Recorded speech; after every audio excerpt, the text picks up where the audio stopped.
Today we're looking at English Language Paper 1, Question 5. From marking papers, I've seen that 50% of people might describe a blue sky as blue, when there are a plethora of shades you can recruit. Choose 3 of these to memorize and use in your exam. Now choose 3 positive and 3 negative emotions. You can add others such as melancholy, jubilance.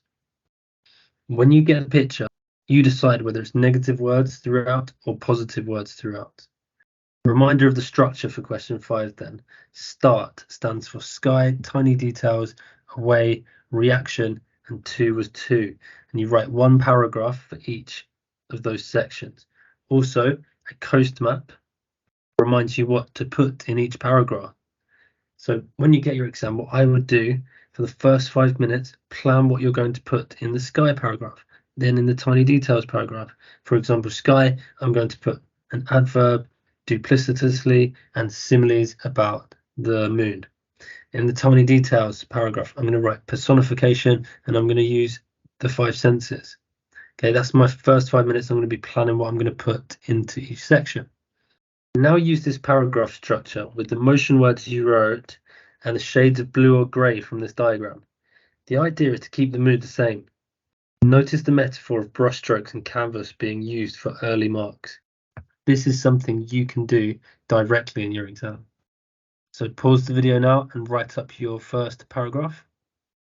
Here are sentence starters for the T paragraph. Sometimes it may be hard to pick tiny details, but revise 6 to 10 of these keywords and you can use them in conjunction with the sentence starters. Remember a coast map, a simile for the waves would be good. The waves were roaring like a stampede of wildebeest. The sky was shrieking like a ghoul in the night. On this paragraph, you zoom out. I have boxed the colons and semicolons because, as I have said before, they are important for the marks. Cacophony means multiple sounds. The colon introduces a list, so you describe the sounds here. So there was a cacophony, and then you introduce a list of sounds there, using the colon to introduce them. The semicolons separate main clauses, so you can use this exact sentence structure to get your semicolons in. All you have to do is just add some keywords in there. So it was a palace of duplicity. It was a place of transgression.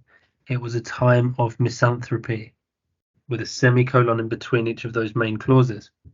For the R paragraph, you create an event. It can be a tiny event. The smaller the better, in fact. And you describe the reactions to that event.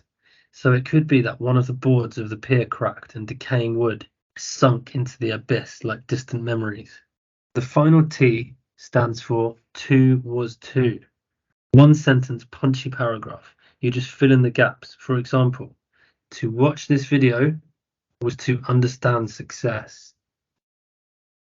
Or to wander this dystopia was to witness the depths of hell. You just fill in the gaps after 2 and after was 2. So once more, to watch this video was to understand success.